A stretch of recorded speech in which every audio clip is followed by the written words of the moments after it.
And the award for Best Podcast goes to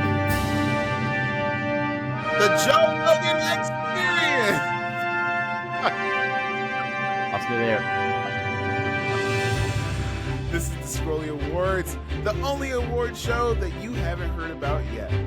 And we are going to give you our predictions and guesses for what's going to happen at the award show, the big one, Oscars, this Sunday. We have seen almost every single Oscar-nominated film, and we have so many opinions about them, and we couldn't do it without our wonderful friend and guest, Aleisa. Thank you so much for joining us. Thank you so much for having me. I'm so ready to start a fight with you guys over the Oscars. It's a dream come true, really. Thank you so much. Okay, all right. We have so much to discuss. So let's start off easy and let's talk about in general. What do you think? What do you guys think of this year's Oscar award season? Like, there was a lot of turmoil, especially with Amelia Perez and stuff like that. But are we shaping up to have a good show this year? And the Woodley Awards go to the right people. What do you think, Aleisa? Okay, so I think the nominees this year are such a goddamn mess, where I am very excited to see how this goes, because there have been some Hall of Fame snubs this year, which make zero sense. The Substance not getting a nomination for Best Score in any award ceremony, to my knowledge. Challenger's not getting nominated for Best Score, also insane. And there's a lot of acting snubs. Lily Rose Depp should have been nominated. Bill Skarsgård should have been nominated. And it's I think it's gonna be the polar opposite of the Grammys. The Grammys were one of the best shows we've had in a very long time, and I'm like, wow, this is so crazy that this was like a nearly perfect Grammy ceremony, and now we're gonna watch the Oscars, and it's gonna be such a fucking shit show. I just know it. It's gonna be a disaster. Interesting. I'm hopeful. What could possibly go wrong, right, Derek? Yeah, I mean, You all was the not ready.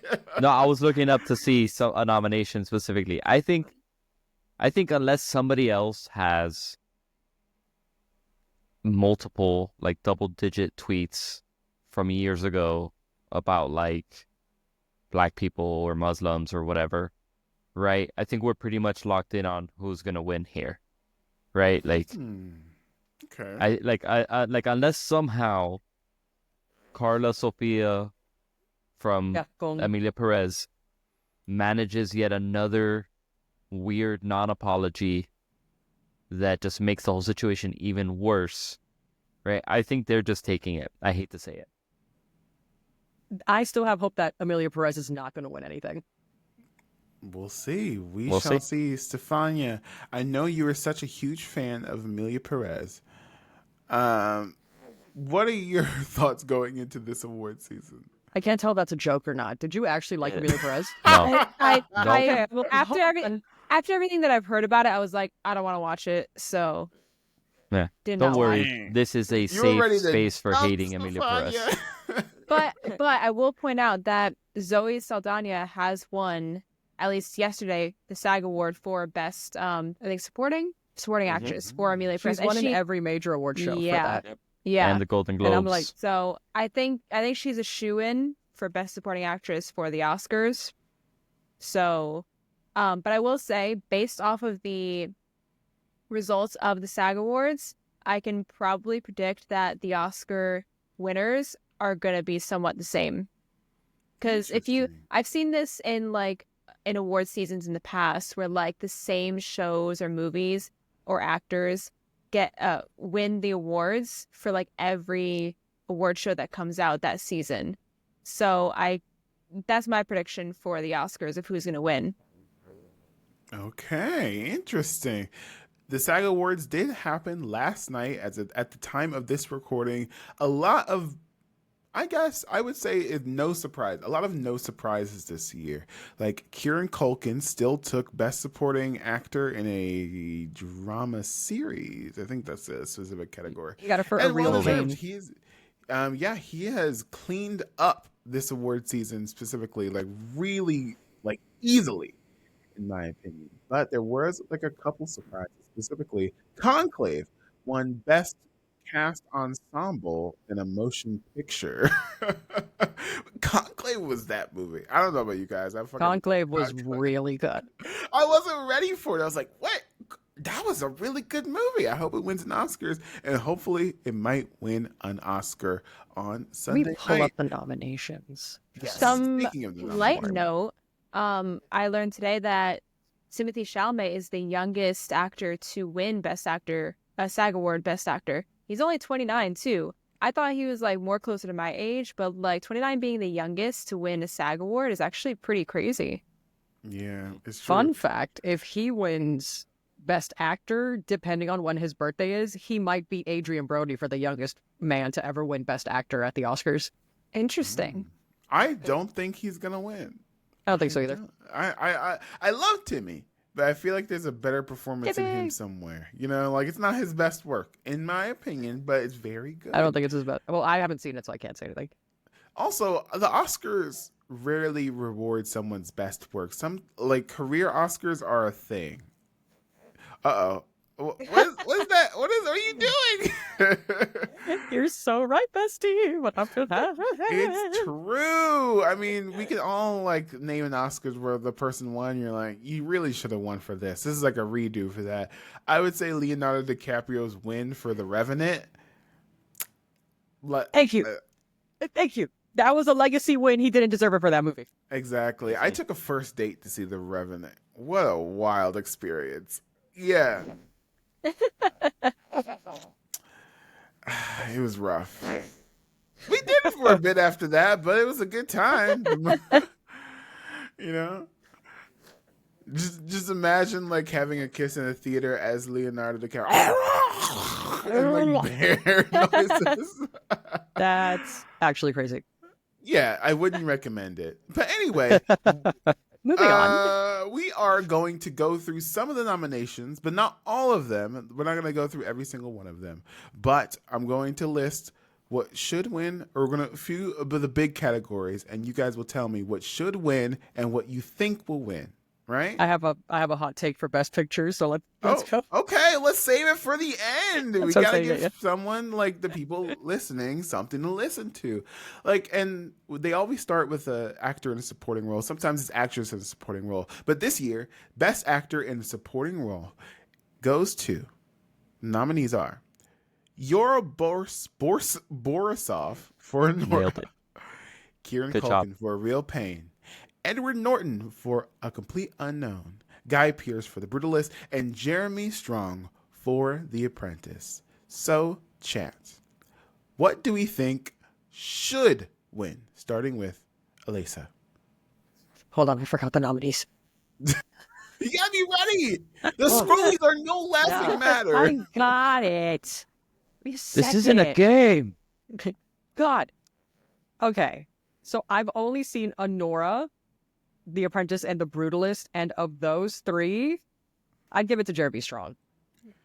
Interesting. You saw The Apprentice? I did. Was it good? It was really good. Really? So when Sebastian Stan got the Golden Globe for Donald Trump, I'm like, that's well deserved. Really? Did it ruin him for you? Not at all. Okay. That's what I'm scared of, you know? It was such a shame. And I say this with all the respect in my heart, Sebastian Stan, known lover of this podcast. I was like, wow, we get a spicy scene with Sebastian Stan. He's in Donald Trump cosplay. This is not what I wanted to see today. So, oh God, I don't know if that makes me want to watch it more or less. Okay, because I'm like, not going to show him enough. Interesting. All right, Derek, what do you think should win for actor in a supporting role? This one's tough because I love Kieran Culkin so much. So I'm just going to like, it's not nepotism, but I'm just going to like very openly vote for him to win. You're biased. Correct. Okay. Yes. Right. Thank you. Nepo would be like if you were related to Kieran Culkin. Like, that's my grandma. That's my brother. That's hermano. Stefania, what do you think will win? Or should win, sorry. Well, I think I'm gonna go based off of like who I think will win, and that would be Kieran Culkin, based off of like previous awards I've seen, and like Kieran Culkin's track record for, like the work that he's done in the past. Right. I'm going to say that Kieran Culkin will win, and I think he should win because I think this category is a little light. It's a little light, to be honest with you. What are you looking at me for? What do you mean? You don't look at me and tell me I'm wrong? You're wrong. You don't look at me and tell me I'm wrong? She You're came wrong, down yeah. in a bubble, Doug. Kieran Culkin came down in a bubble. In a bubble. You didn't see Wicked, bro? Like, Kieran Culkin comes down in a bubble. That's a real pain. But why do you really think this is a yeah. Yeah, y'all missed it. Oh man. Wow. You made him choke on his water. That's crazy. Oh god. It's good. It's good. You silly goose. Gosh. They're one of my nose. When you finish your piece, I have some follow-up questions. I saw all of these movies except for The Apprentice, and I think that Edward Norton does a great job, but I don't think it's his best performance, and I don't think it's better than Kieran Culkin, The Real Pain. Yora Borsorov. Ooh. Go on. Wonderful. Okay. I need to see more of him. And I can't wait to see more of him. I don't think he should win in this category. I loved how he was able to do a lot with a little, but I don't think that puts him over Kieran Culkin, who kind of literally steals the movie. Literally steals the movie. So I think that it was a wonderful performance. And Guy Pearce left a lot to be desired because The Brutalist is a very unforgiving experience for me. So, don't even get me. What do you think about The Brutalist? I think the biggest crime in The Brutalist isn't even the fact that it used AI. It's the fact that it's almost 4 hours long and it doesn't wrap up every single thing it introduces in the first half. Wait, it doesn't? Wait. What doesn't it I can go at length about every loose end by the end of The Brutalist where I'm like, it's insane you did not write an ending to this movie. Interesting. I didn't think of it as I guess it followed the form of what it's talking about, which is like brutalist architecture, in that the form is in its function, not in its like, I guess, flashiness. It just exists. And that, yes. There was a moment where I was sitting in the theater and I thought there was something wrong with the projection. And I was like, should I go get a manager to fix this? You know, I'm like, what the fuck? And then it changed. And I was like, oh, okay. And then I at the end of the movie or during the intermission, I looked it up, and turns out they used real cameras from the time period from like the early parts of the movie. So each different time period has a different type of camera that they used. And that doesn't matter to me while I'm sitting there just trying to figure out what the fuck happened. You know what I mean? The beauty is that the form and its function. The beauty of it is the fact that they pulled it off and did it. Not that these shots are super mega incredible. Does that make any sense? You know what I mean? So in that feat, I understand it. I didn't enjoy it, but I understand it. Does that make sense, Aleisa? Yeah, I totally get what you're saying. But no, and at the same time, I don't want to say but because that's negating everything you're saying. I do see what you're saying. That it was quite meta to make it about the immigrant experience as well as brutalist architecture. Architecture. Is that how you say that? There's a lot of big words in this podcast. Nailed it. You got it. I went to college twice. I just fully choked. So yeah, I get the meta messaging of the whole point of brutalist architecture was to make a more permanent home post-war and all that. And visually, of course, The Brutalist is a stunning movie to look at. I think it's gorgeous. I also think that the first half of The Brutalist before intermission is extraordinary, where I was almost fooled, where I was like, maybe it will be necessary to be 4 hours. And then the second half happens. And it just becomes so nonsensical and gratuitous trauma porn where it's like, how do we traumatize Adrian Brody as much as humanly possible for the next hour and 45 minutes? And that's why I just didn't like it, because we're just messing this dude's life up. And so many things are never resolved. And it bothers me because I'm like, this is half of a 9 to 5 workday of me sitting in the theater watching The Brutalist. Right. So that's why if The Brutalist has no haters, I'm dead. I don't think it was unnecessary, though. Not that I want to see that very traumatic scene that we all know that happened in The Brutalist. Spoilers for all of the Oscars nominated movies, right? And I guess. Trigger warning to the listeners that we're going to be Massive talking trigger about warning. Sexual assault. So if that's not into you, like if you're not into that, perfectly fine. Skip ahead maybe like 2 minutes before we talk about the specific section. But Adrian Brody's character does get sexually assaulted by Guy Pearce's character, right? And not that I want that to happen, but it made sense within the movie because Guy Officer. Pearce's family and oh no, not me.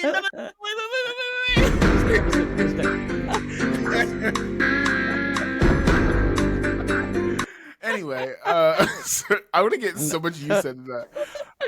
I'm In the into criminal it. justice system. Criminal justice. Anyways, Guy Pearce's characters and the white community and like this like white supremacist like culture that's building during this time period is extracting the talent, the work from people of color and from like people from all over the world and just leaving them as husks of themselves. Oh God, it's contagious. You know what I mean? Like that kind of thing. Did I need to see the actual act for me to get that? Probably not, but I don't think it was like uninterrupted. Yes, long shot of that happening, and I'm like, what are we doing here? Right. And it was, and I it did was get rough. that metaphor where it is definitely about the labor of immigrants being exploited, and like I get it, I understand all that.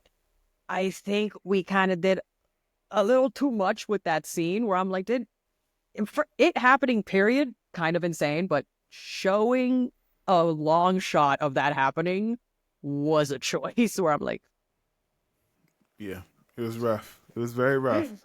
But that being said, I think Kieran Culkin is going to give a very funny speech. Thank God. Yeah, he will. It's going to be great. I have no doubt his performance in A Real Pain is great. I just haven't seen it yet. I think you'd like it. I think if you like Succession, he's doing a very similar character from his Succession character. Not the exact same, but... I haven't seen Succession either. You'd really like Succession. You'd like it. Thank you. It's very, very What are you trying to say? That's about a really fucked up family. It's about a fucked up family, but it's like they're so... this is not a Succession pod. I think you'd like it. Okay. Right. So, speaking of other pods, I can't segue. Let's talk about actress in a supporting role. And the nominees are Monica Barbaro for A Complete Unknown, Ariana Grande for Wicked, Felicity Jones for The Brutalist, Isabella Rossellini for Conclave, and Zoe Saldana for Emily Perez. Perez? We're not sure yet. Emilia Perez.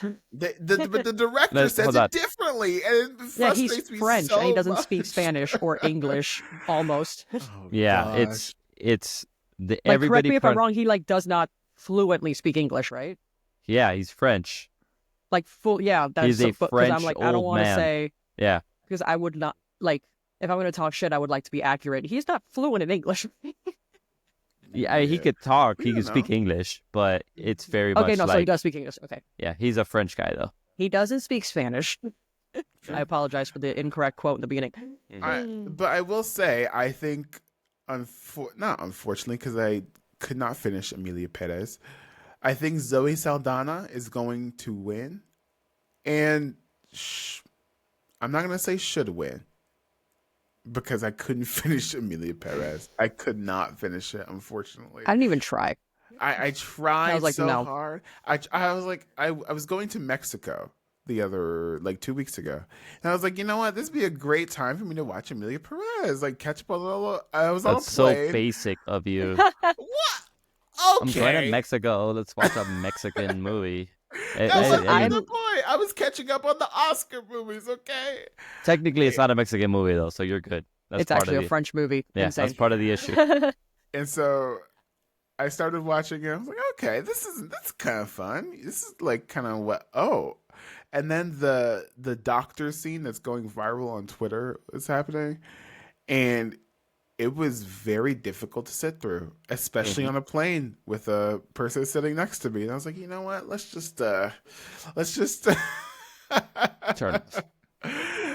So I believe, Stefania, you've seen Amelia Perez. Have you seen it? I saw it and I absolutely loved it. Really? I don't know what you're talking about. Okay. So all I'm right. gonna say that actually Felicity Jones is gonna win for the Brutalist. I don't know about that one. I don't know. I'm gonna say that Zoe Saldana is gonna win for Amelia Perez, and I did not watch that movie, and I refuse to, at least right now, for how terrible I've heard it was. So I'm good Dang. with just seeing memes online. Thank you.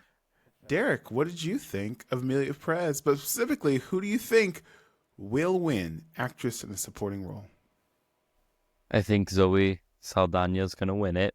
I think the movie in general has a lot of, I guess when it came out, and I guess because normal people don't really exist to the liberal elite in Hollywood, they think that this movie it did something. They think that this movie did something for the trans community, for Mexico, and it didn't, like, at all. I don't think I've met one, not even Mexican, just Latino person that looks at it and says, that's a good movie for Latinos, right? I don't think I've seen a trans person or LGBTQ person look at that movie and be like, great for us, So, I just think that it's going to win because of this perception that the people that are casting the votes have. I will say that I guess Zoe Saldana's performance wasn't terrible. It's not like she's getting it and it's a bad role. It just shouldn't be in the conversation, though. The movie itself shouldn't be in the conversation. I think if you were going to nominate a movie about trans issues, I Saw the TV Glow was right there. You could have nominated that. I did not enjoy that movie. I understood it. Wow. I did not. I did wow, not that's enjoy crazy. it. Oh my God, you hate movies about trans people. That's No, crazy. wait. I understood it. I understood the messaging. I just didn't have a good time. And not every movie has to give you a good time. Not every movie. No, yeah, I Saw the TV Glow is not a fun watch. Like, that's a movie that it literally ripped my heart out of my body, and I cried violently for 20 minutes after. Like, it's not a fun time. I am saying, better movie about trans people than Amelia Perez. You're not wrong on that one. You are not wrong. But I do think what should win in this category, I think Monica Barbaro completely knocked it out of the park as Joan Baez in the Cleveland. It was really good. She was probably my favorite part of the movie. She's the same girl that was in Top Gun Maverick. Oh, I know, right? Oh my God, hold on. She was, I hate that I'm saying this, but she was the female pilot. She was like the one. What is that supposed to mean? Oh, yeah. I think I mean that there should be more women in the movie so I could give her a different title, but Fair enough. Yeah, but what would you say? The really first good. one of the women? Okay, here's the thing. There's the female pilot that she plays, and then there's What's her name? Tom Cruise's girlfriend, bartender. Oh, That's Tom about Cruise's it, girlfriend, the guys. female pilot. Jesus. Don't even know their names. Wow, crazy. Justin. My God. It's been a minute since I've seen Top Gun Maverick, okay? But Monica Just Barbaro. bust in your balls, Justin. It's all right. You're a good kid, Justin. We're just busting your balls. People are getting canceled left and right out here, especially black guys with glasses. I gotta be on my P's and Q's. Yeah. That was a TikTok joke, but I know. Don't quote the dark magic to her. She I was there when it was written. Oh my gosh! Remind me to invite Christian Divine in this podcast. You guys won't even tell us apart. It's very funny. I kind of want to see Ariana Grande win this just to see her give a speech.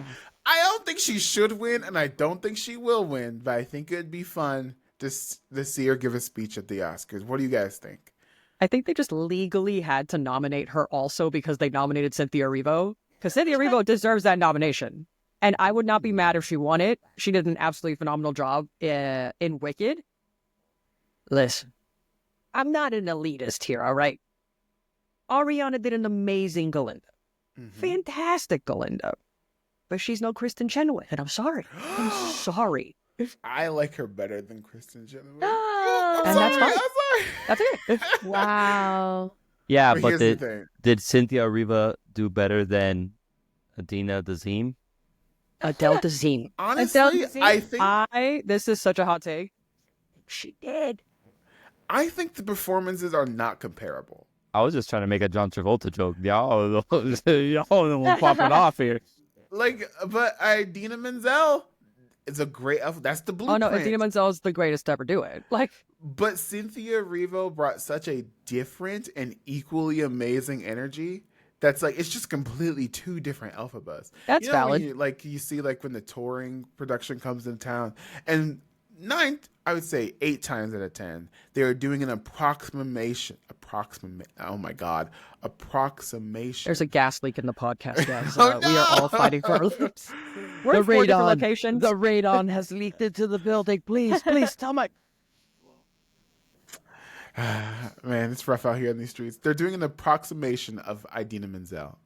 And you can't say that about Cynthia Erivo. Exactly. She did her own thing. Especially it's how because so many Jokers are just trying to emulate the Heath Ledger Joker. And then Cynthia Erivo did her own thing because so many people are emulating Idina Menzel's alphabet. Because, again, she's the best alphabet to ever do it on stage. And so, that's a great segue into Best Actress in a leading role. We have Cynthia Erivo for Wicked, Carla Sofia Gascon for Emilia Paris, Mikey Madison for Honora, Demi Moore, The Substance, and Fernanda Torres for I'm Still Here. I think that Demi Moore will win and should win. You agree with me? I agree. I think it should be Demi Moore. Like we said before, there are some Oscars are career Oscars. And I think this will be one, but I think it's well deserved. I disagree. Yeah, it's a good balance between both. Role out of all of these, actually, I haven't seen I'm Still Here, so I can't. I haven't seen it either. But that doesn't have a lot of heat to it, you know? But Demi Moore has all of the heat, and The Substance was fucking good, yo. It was so good. The Substance was all I could think about for 2 weeks after I watched it. I'm like, this movie is absolutely insane. The fact that it got nominated is so, when the nominations came out, I'm like, oh my God, a horror movie getting the respect it deserves. That's actually crazy. And I was so excited. I want Demi Moore to win. I think she is it's either her or Cynthia Erivo. I think Cynthia Erivo has a very, very big chance of winning these nominees. I think we can... I can't believe I'm saying this. I think we can hold on Cynthia Erivo and give her one for Wicked too if she knocks it out the park. That's true. She's got 2 chances. Exactly. So I'm okay with just waiting till the next one, because they did this kind of the same thing with Lord of the Rings. They waited until the last one to give it all the awards. Yeah, I remember watching that ceremony live. It was so funny that they just kept going on stage and they were like, Hey. At this point, what do you say after the 9th one? They Literally. won all 14 of them, I think. They won a lot. Yeah, they swept You it. already thanked your mom, your dad. Might as well thank your teacher. Then you're thanking the barber. You know, the guy who took me on the taxi on the way here. Thank the waiter Thank the at the valet Oscars. outside. Thank you. Exactly. Iluvatar, who sang creation into existence. Yep. Oh, that was a 100%. Lord of the Rings reference. Yeah, I'm you sorry. Think you could slip that in? I Without tried. me Actually, noticing, huh? actually, hold on. No, you nailed it. Oh no! Is he gonna pull out a fucking sword? You had that waiting? You just had Gandalf. that? you knew we were going to talk about Lord of the Rings, and you just had that prepared. Listen, if Justin could have fucking Law and Order prepared on the soundboard, I can have a Gandalf shirt. If I could Okay. have a loaded gun. No, I'm just kidding. No! Nerf gun. Or Nerf blaster. If I could have a Nerf blaster. Oh no! No, I ordered it and it came in today. That's why it was I there. can have a all. megaphone. Okay. I feel unprepared. I don't have anything like whimsical to just whip out. You have like 1,000 toys behind you. You're good. Yeah, there's a million collectible. There you go. You have Mjolnir behind You're you. worthy. I am worthy of Lego course. Mjolnir. I have Oh, like a it's a teeny Lego? tiny Oh my Mjolnir. God. Is that- Is that Jonathan? It's Oh my John. god! You don't know the reference? God. You don't I know know the the reference? reference. What are you See, talking Derek, about? They I don't took the understand you like I understand you. Wait, Oh my who? god. I know the reference. Okay, Oh, just okay. making sure. I gotta Anyways, Not us gatekeeping jokes for the MCU. Anyway, what's up, Justin? the Scrollie goes to actress in the leading role Demi Moore, and I think we're all pretty happy with that. You what you think? Mm-hmm. Okay. I think it should be Demi Moore, yeah. I do think if Demi Moore should be required in order to fully win the award, she has to get on there, go up to the mic, and let out an Elphaba note, and only then AC can turn on she again. win the award. Wait, like Keke Palmer did. Yeah, yeah, exactly. She's like, that's my line. Someone else wins the award. and Aleisa then just won she it. has to- Oh I just my wanted to do the wicked riff. I think if Demi Moore wins, Margaret Qualley should accept it. God. That'd be funny. Oh, That that would would be It would be good. real really meta. funny. That would be good. Oh my gosh! Side note: did you hear that she's in talks for maybe in the X-Men movie? People are trying Yes. to cast her as Rogue. Really? Yes. Yes. Wait, Kiki Palmer? No, Margaret Margaret Qualley. Qualley. And people are like, "Is it from The Substance? Is it from The Substance? Did Kevin Feige watch Substance?" No. I need you guys to, if you are listening to this podcast, I need you to listen to me for 1 second. I need you to watch Drive Away Dolls with Margaret Qualley. Drive away Dolph mentioned. Oh my god. And then you will know why Margaret Qualley could be Rogue. Then you'll understand. Your Honor, my client is being factual. It's true. Drive Away Dolls. Weird middle, but a good start and a good ending. Such a great movie. Also, shout out to Matt Damon. Yeah, he's randomly in Drive Away anywhere. Sorry, this is not a Drive Away Dolls pod. It should Anyway, be.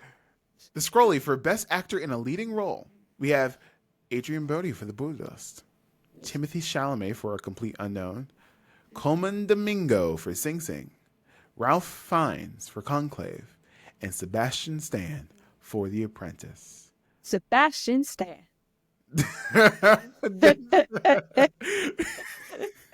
Are you doing the Anthony Mackie Yes. thing? Guys, Or in space. oh gosh. And the fact that he Stefania. doesn't know the face meme, like they showed it to him and they were like, yeah, you make the same you have a silly face. And he's like, I don't know what you guys are talking about. I'm like, You that have makes a it funny. secret. You have a secret about you, about someone. Everyone So he knows. shared a picture of like him in the mask. And someone was like, The he's doing face. the face under the mask, you could tell.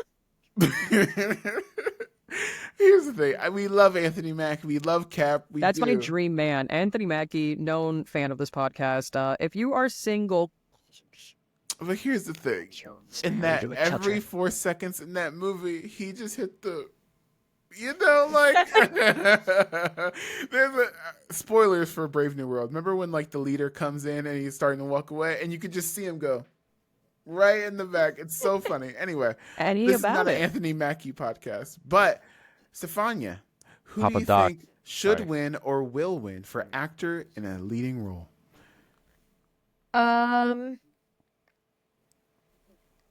It's between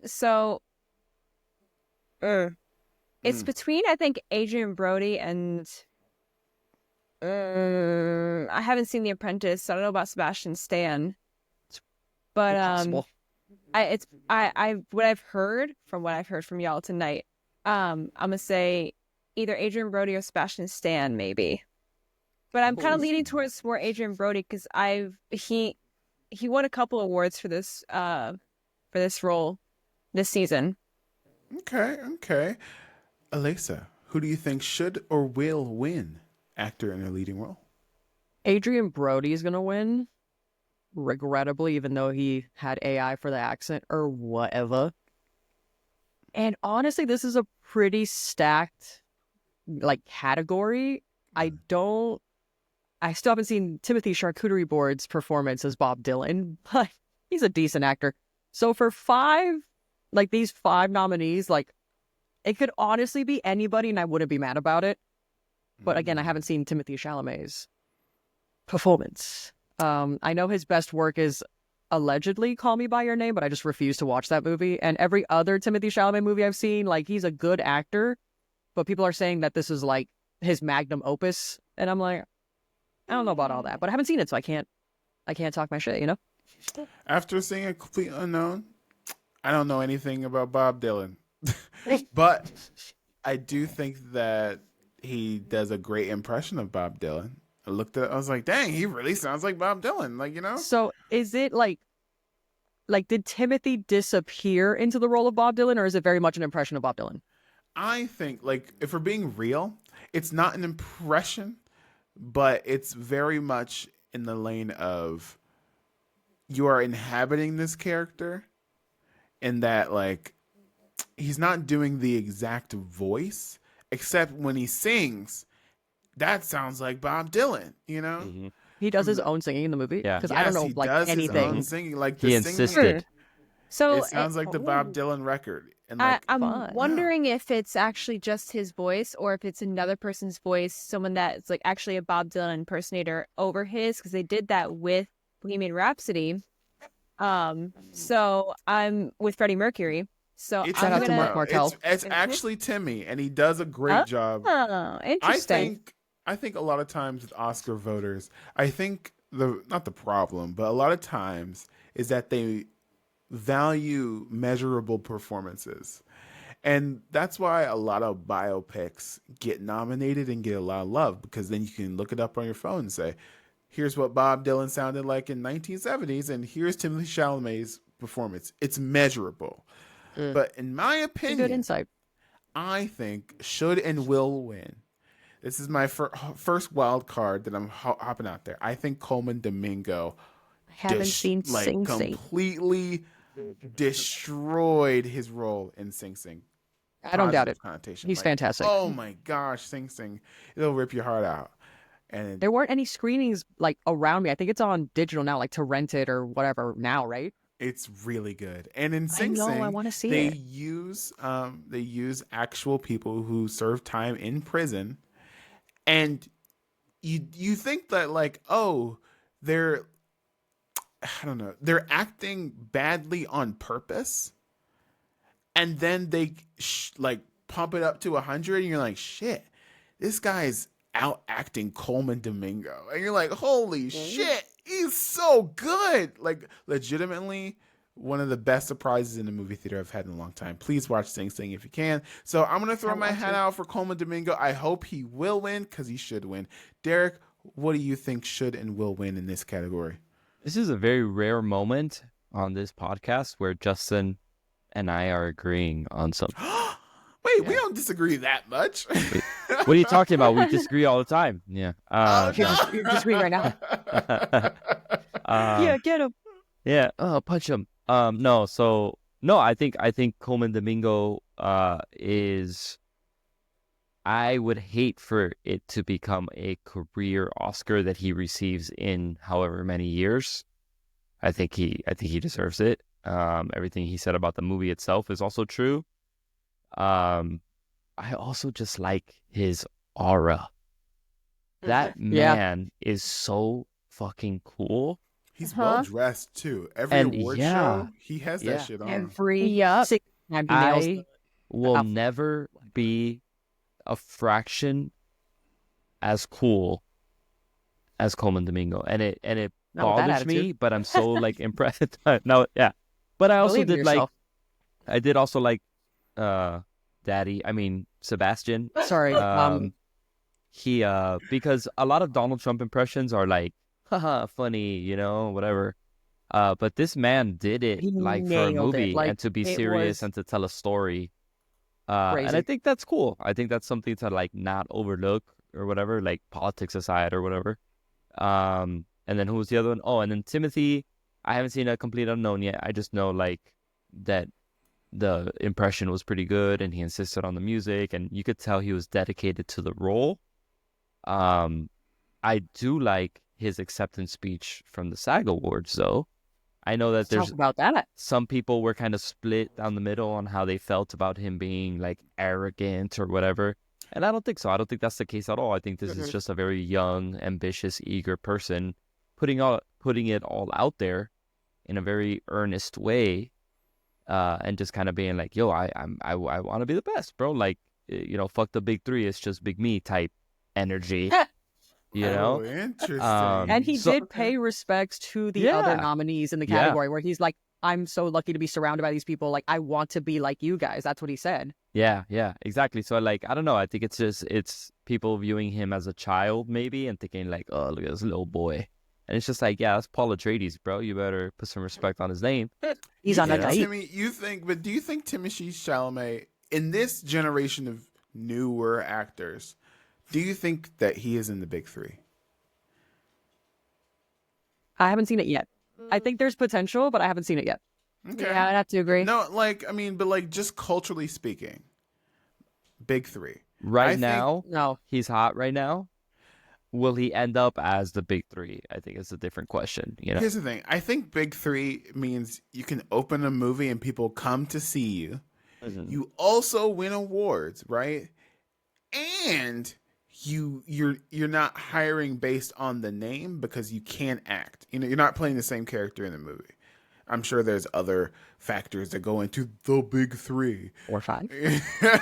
You know, but I would consider him in this new generation of actors. I think he's on his Leo way. Yet. I think he could be Leo. You know. Yeah. That's true. I think he's stuck in traffic right now, but he's on his way and he'll get there. he's en route. Él está en el Palmero. Ajá. There's a little bit of traffic in the Palmero. Yeah. And then he's going to get there. Hay un accidente cerebral. Tremendo tranque que en el Palmero para él. Mm-hmm. Sí. Anyway. Mexican salsa. Yes. Smosh fans? No? Cool. Anyway. So on a side note, actually, going back to Coleman Domingo, I sat next to that man and the vibe was the aura positive. Oh my, like the aura coming off of that man was just like everything. So what did he smell like? I mean, I'm sorry. I wasn't gonna ask. Man, you know, I wish I could just I really wish I could just go, but no, I couldn't. Yeah, I couldn't. Sorry, but I would have been kicked off the set. Cedar wood. What is it? That's assault, brother. Yeah, but no, I was one of the extras, and I was sitting somewhere else. I was placed somewhere else. You were in prison. Let's not talk about that here. It's for a different podcast. No, it's for a show coming out, I think, I don't know if it's this year or next year, called The Four Seasons. It's like a remake of the original Four Seasons show. And it has also, it has Tina Fey in it, and Steve Carell. It's got like a stacked cast. But I was sitting. Sorry, who was the last person? Steve Carell. Daddy? What? Sorry. Anyway. That's Uncle. The Four Seasons. Uncle. Go ahead. So I was sat somewhere. I was sat in the row behind him, but like a little bit off. But then they were like rearranging us because like the color palette had to be even, whatever. And I was wearing some crazy. When I got dressed, when I got my costume, I was like, "This is some crazy pattern, and it just doesn't make sense." And it was like, it's so ugly. Not knowing that that would be the pattern needed to be placed next to Coleman Domingo. So, you know, I wore something ugly, but it benefited in the end. And yeah, he was That's just super cool. having, like, the whole cast is really just having a good time and like laughing. Because there was like the scene we were doing was like this play, one act woman show that one of the daughters was putting on, and just a lot of funny things that happen. And there's like a sex doll, and that gets yeeted off the stage. But yeah, pretty funny. Play the thing.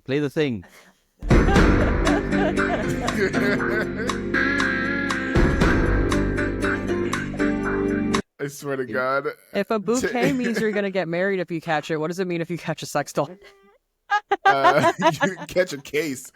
Play the thing. I can't do this anymore. I feel like you have to add like the dun dun sound specifically for brevity's sake, where it's like, Oh, man. Anyways, DJ, play that shit again. No, just kidding. I literally requested at an after party. Copyright strike. We're already getting copyright strike. Mariska Hargitay is gonna be like, you need to stop. Man, okay. Well, that's super cool. I'm so glad that you got to work on that project with him. Can Stefania hear us? Wait, hold on. What? Was that to me? Yes. Wait, repeat, because I got distracted. I said I'm very happy that you got to work on that project with him, because like, how cool. Oh, thank you. Yeah, it was actually. You're so welcome. It was actually a really good time. Really good You know, energy. You on can that just tell set. people like, I sat next to Coleman Domingo one time. That will be a coolest flex man for the rest alive of my right now. life. For Yeah. real. I'll meet him one day. I'll be like, "Do you remember I sat next to you?" And that one. I was wearing the most heinous fucking shirt. It was like next a to you. ugly brown pattern dress with like a purple striped shirt underneath. I don't know, you know. Mm-hmm. So, And he probably will remember you. He has like an eye for like details. Did anyone see the Broski report that he was on? Incredible. Anyway, I don't watch the Brooksy report. I'm not cool. But speaking of cool, let's talk about. I'll do like 2 more nomination groups and then we can be done. But best directing this year, Sean Baker for Nora, Brady Corbet for The Brutalists, James Mangold for A Complete Unknown, Jacques Audiard for Emilia Perez, and The Substance, Coralie Farguet. I hope I said that name right. So, Aleisa, sorry, you I'm are sweating right chomping now. at the bit. Who do you think will win and who do you think should win? You know who should win? Denis Villeneuve for Dune 2, but he didn't even get nominated. I'm okay with that. Yeah? I sorry. liked Dune I'm sorry. 2. Yeah. I No, love- like you're right. Okay. You are correct. Yeah, Thank you yeah. so much. Who's going to win? Probably Brady Corbet for The Brutalist. Who should win? Coralie Farguet for The Substance. Here's the thing. The AI thing bothers me. No, 100%. It really bothers me because, like, for what they told us it was for, it was so insignificant. You could have hired a real person to do it. Exactly.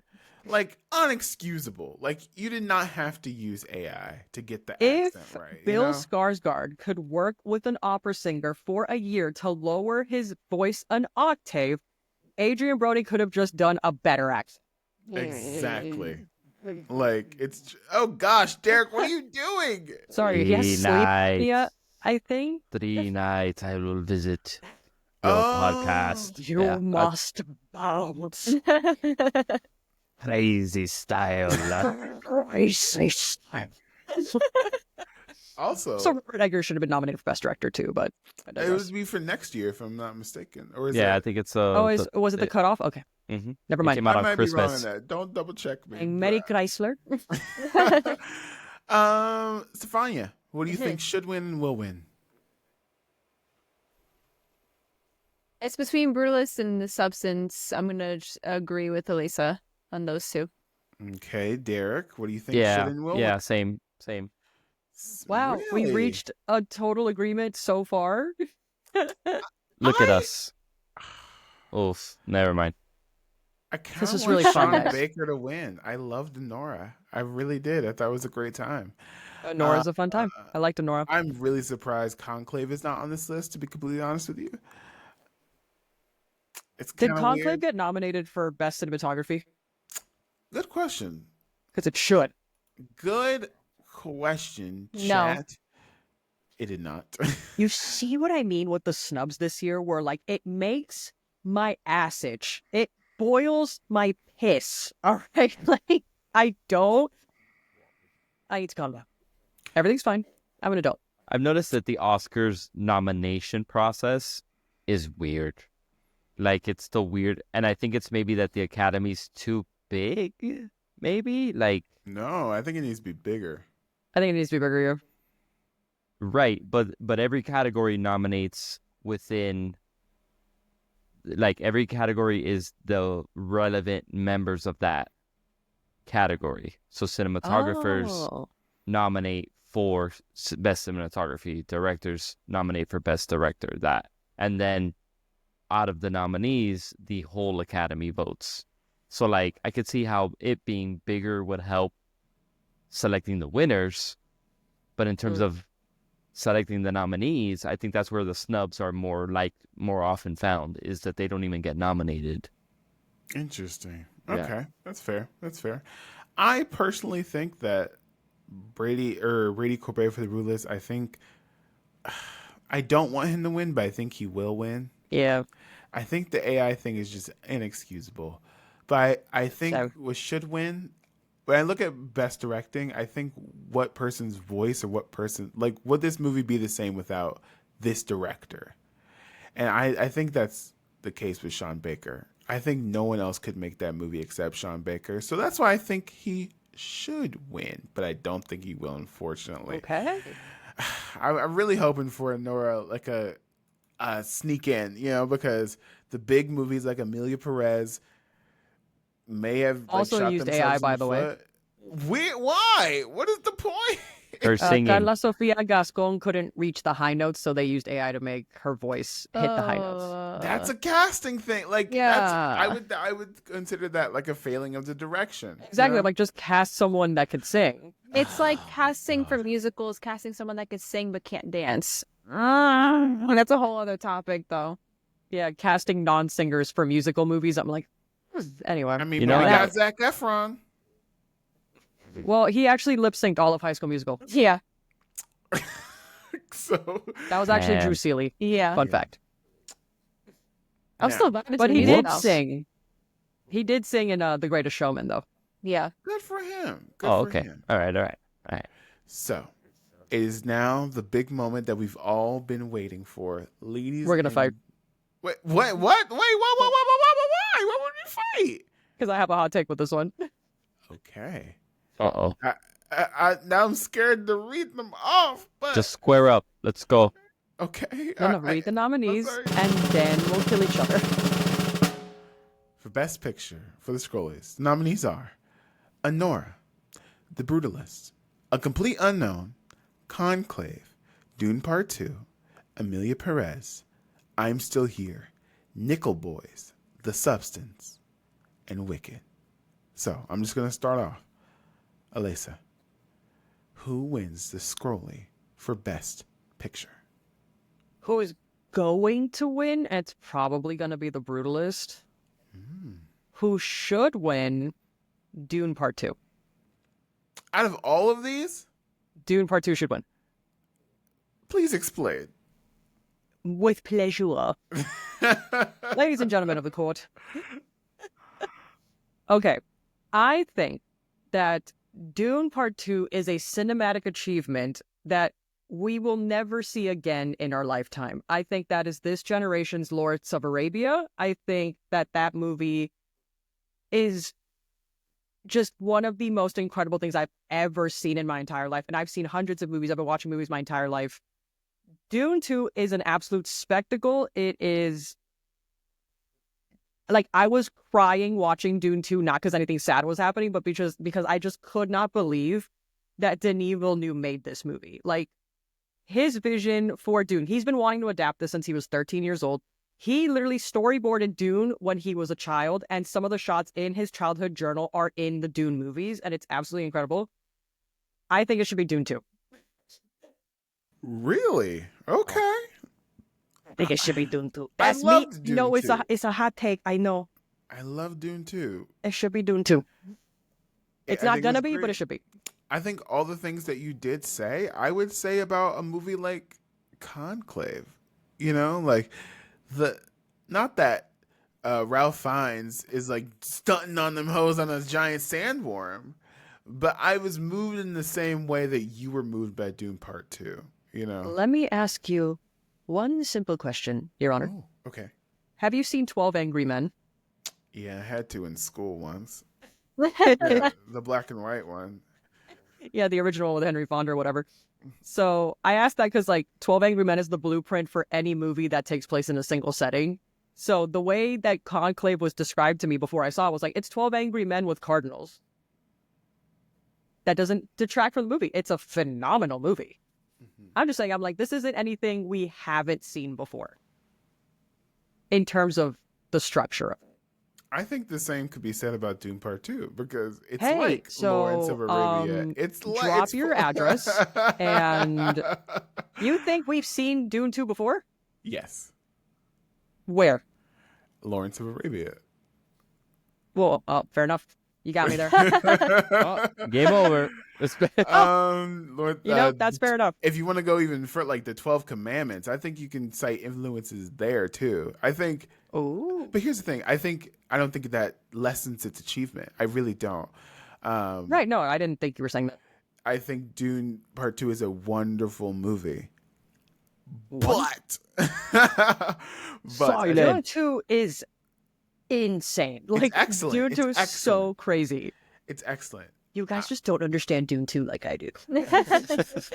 I'm so biased because it's my favorite director, and I'm like, this is the greatest thing I've ever seen in my life. It actually is. It's like one of the greatest movies I've ever seen in my life. Yes, I think it's really good. I think it's also an interesting phenomenon when an origin text like Dune is involved in so many inspirational texts for other movies, like Star Wars specifically. Fair enough. It's always like, and John Carter of Mars and things like that. That's so interesting. I was going to say that. Me. Or like Valerian of the Thousand Planets, like all of these like space themed things that you can see the seeds of Dune in everywhere. How do you make a modern Dune that still stays true to the text, but also has something new to say after fucking Star Wars? That is a monumentally difficult task. And I think they succeeded for the most part. But I think it has the wicked problem too, because there's a third movie coming out as well. And I think it's also interesting. I could talk about Dune 2 forever, but I also think it's interesting how Denis is also running into the same problems that the original author did, in that he wrote Dune and everyone was like, wow, Paul is awesome. He's the hero. GOAT. Right? Yeah. Okay, but that's any movie about like an anti-hero at this point, where like that just comes with the territory. Is he even an anti-hero? Yeah, I wouldn't even call him. I mean, because they built, it's like the whole track of an anti-hero is that they have good intentions in the beginning, but then they kind of go left. Walter White, he had good intentions. I want to make money for my family. Then he goes too far. I'm rewatching Breaking Bad right now, and it was never fucking about his family. It was all about his fucking pride. That's a whole other podcast episode. That's true. That's a whole other podcast episode. But anyway. You get the point, Justin. Yes. My apologies, Your Honor. I cut you off. Sorry. I love Dune Part 2, but when I look at all of these other things that have something now, because I know to my answer is a hot take, and like I expect the pushback. I understand. I'm just too ahead of my time. It's fine. So I have to listen to everybody else. It's also hard to judge a movie's impact in the immediate aftermath of it. I think we're still in it. I think we can better That's judge fair. it in like 10 years, maybe, to see if it's influence. If every And then other in 10 movie years, you're going to call me and be like, damn, Aleisa, you were so right. That movie was like the greatest thing in the entire world. And then I'll be like, haha, you're so right. And I'm like on Dune 4. I mean, I hope you're on Dune 4. I'm like in the desert. Hey, thanks, Justin, for calling. Appreciate it. But that's a really, really interesting insight of like, we can't truly judge the impact so soon. This is just me reading the writing on the wall. I'm like, this is one of the greatest. Like, we'll never see this again. Really? Hopefully we will. I think in our lifetimes. I mean, I don't think we'll see something like this again. Interesting. Okay. So, Stefania and Derek, we've talked enough. What do you think should and will win Best Picture? I think The Brutalist will win, probably. But what should win, I think, is Conclave. Conclave. That's mine. I feel like Conclave has the, I guess, what's it called? I don't know what word I want to use, but they have the potential to win Best Picture. Out of all the other categories that they're nominated for, I know they won something for the SAG Awards last night, but I think their best bet is winning Best Picture throughout the whole night. Okay. Derek, I wouldn't be mad at it. I'd be like, that's solid. Derek, who's winning the Scrollie? I haven't seen Conclave yet. Okay, I'm sorry, but yeah, I have it. It's on the list. I just haven't got into it because I don't want to like watch it at night and then like after a long day I'm tired, I fall asleep, and I don't want to do that either. But from my understanding, it's very much power grasping, politicking, which is kind of like Dune 2, minus the resource fighting and intergalactic it's Dune aspect. 2 with better drip. Yeah. Yeah. Well, I mean, you could argue that Dune 2's got some pretty drippy drip. So, anyway, I could see, so I could see Conclave winning.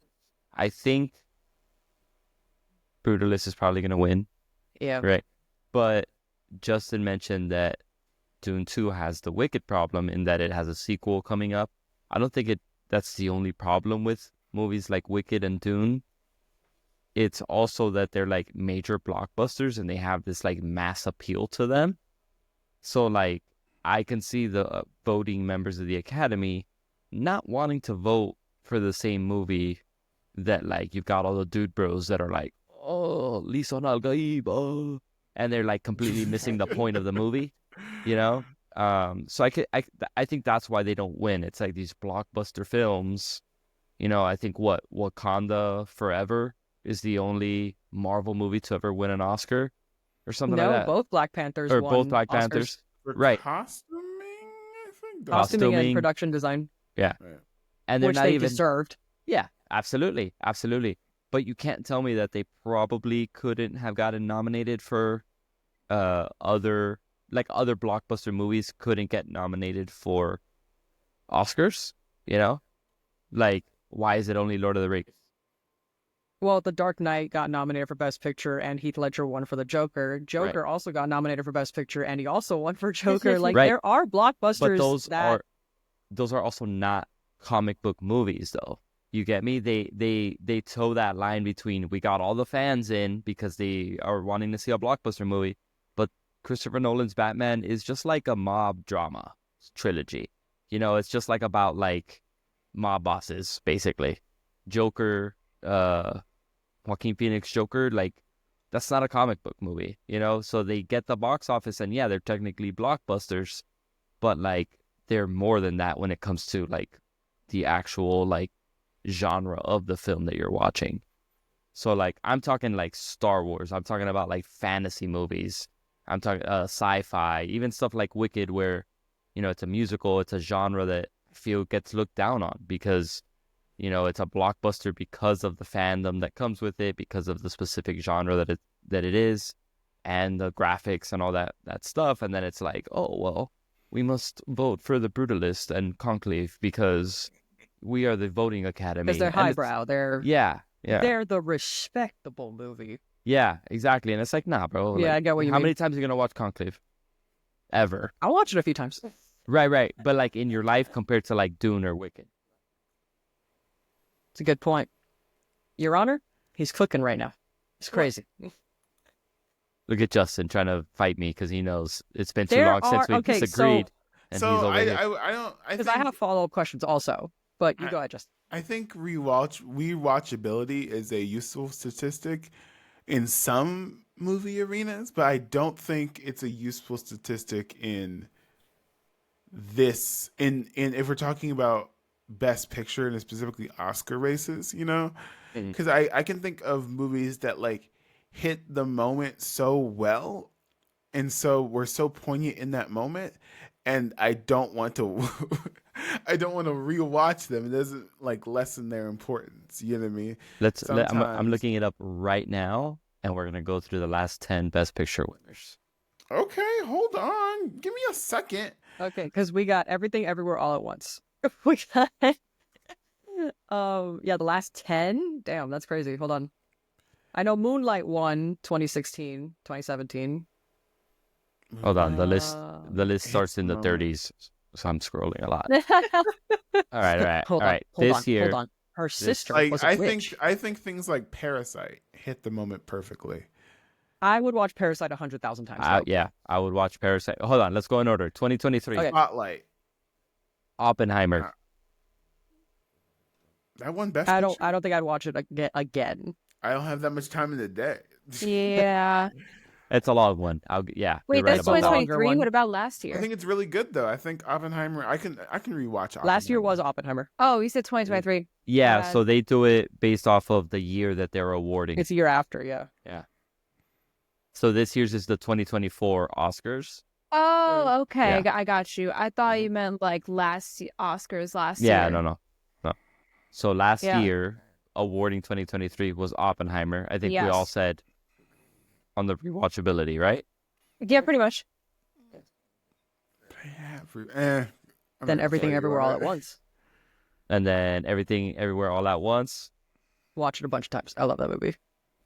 Yeah, I think that's got like I'm working and it's on and I'm watching it, but also like No, I'm locked in. there's nothing there's nothing else to watch clear my though. schedule. First of all, wow. Rude. Alrighty. Coda. I've rewatched that. It's really good. I'd rewatch Coda. That's the one with the Never deaf seen girl, Coda. right? Yeah, the No, child she's of deaf not adults. deaf. She's Coda. She's a child of a deaf adult. You know, come on. Her get family is together. Oh, deaf, that's what but it is. she's not. Mhm. I probably wouldn't watch that one. Wow, It you was hate really disabled good. people? That's crazy. Just kidding. All right. 2020, Nomad Land. I would Close never your watch that again. I'll be real with you on that one. I don't know wouldn't what watch the it. fuck that is. Yeah, I never That's seen that either. Frances McDormand that she like lives in a trailer and is in like it's a very Oh, I'm seeing it's it a now. it's That a movie made me Chloe so mad. Zhao movie, I want to say. Mm-hmm. Yeah, director of Eternals. Ever heard Yeah. of it? Oh, I'm gonna Justice watch for the it Eternals forever. for real. Parasite was good though. I didn't Parasite rewatch was that. That extraordinary. Yeah, definitely. But it Parasite. can't. The surprise in that theater can never be replicated of what happened in that fucking movie. Wow, incredible reveal. Oof, I just got goosebumps from remembering the scene. God, that sounds so snobby. Just got goosebumps. In the stairs. The stairs that you see her like. ugh. It's like Yeah. And I didn't even see it in theaters. I saw it at home with the lights on. I saw and it in theaters. I was still like, oh, geez. That could be a whole other podcast episode of like, what was the craziest theater experience you had? Because I got a couple and they're pretty fun. But anyway, Avengers continue. Endgame when Captain America lifts the hammer. All right. And was a I good time. literally would erase my memory so I could do that again. Yep. Genuinely. I mean, you're not wrong. I'm just not a fan of the like literal people hopping up and down and like running around the Well, theater. that's the The point. popcorn of- Ah. just flinging in the air. Nah, bro, nah. Come on. I'm here for it. We live in a society, okay? Anyway, Green Book. That's the one with I like Green Book. Aragorn and maybe Blade. Hated the game, but Aragorn. That's my favorite actor, by the way, is Viggo Mortensen. Yep, me too. He the speaks best. so many languages. Green Book was I know. terrible. Hated it. I know it's a hot take, okay? I enjoyed Green Book. I'm sorry. Does that make me a Was bad it- person? But was it better than Black Klansman that year? I did not enjoy Black Klansman. What? Wow. Only because, oh my god, I'm gonna get burnt at the stake here. I don't like John David Washington as an actor. Lock her up. Lock her up. Why? I don't think he's a fuck good with actor. Tenet? I love Tenet. I think it's insane that Christopher Nolan, being the perfectionist he is, casted John David Washington in that role. I'm like, really? Of all the people you could have cast, insane. The scene, God forgive me, I'm gonna end up meeting John David Washington one day, and he's gonna be like, "You were talking shit." The scene where John David Washington is acting alongside Sir Michael Caine is the most apparent the difference in acting skills has ever been shown on screen. Where I'm like, oh my god, how did you wander on set? It's Dang. Michael Caine's like, some men just want to watch the world burn. And then John David Washington is like, King Kong ain't got shit on me. That's Denzel Washington. I know, but man. anyway. I know. Like, I think all actors have the potential to be better actors. Of course, I'm not like dismissing John David Washington forever. He's a very young man. I think he should get some lessons, and we could revisit this conversation. I just don't think he's that good of an actor. Malcolm and Marie is one of the most ridiculous movies I've ever fucking seen. Like, unbelievable. But It was really anyway, this was super fun, guys. I'm really sorry. It's okay. I guess we can keep you around for a little bit longer so we can exit the show because it's over 2 hours. This is the longest That's podcast crazy. we have ever recorded. We gotta did cut it. this shit I off. told y'all, I was like, yo, I'm a yapper. Like, we're going to be here a while. Cut this shit off. Aleisa, if people enjoyed your voice and your hot takes and your movie opinions, where can the people find you on the internet?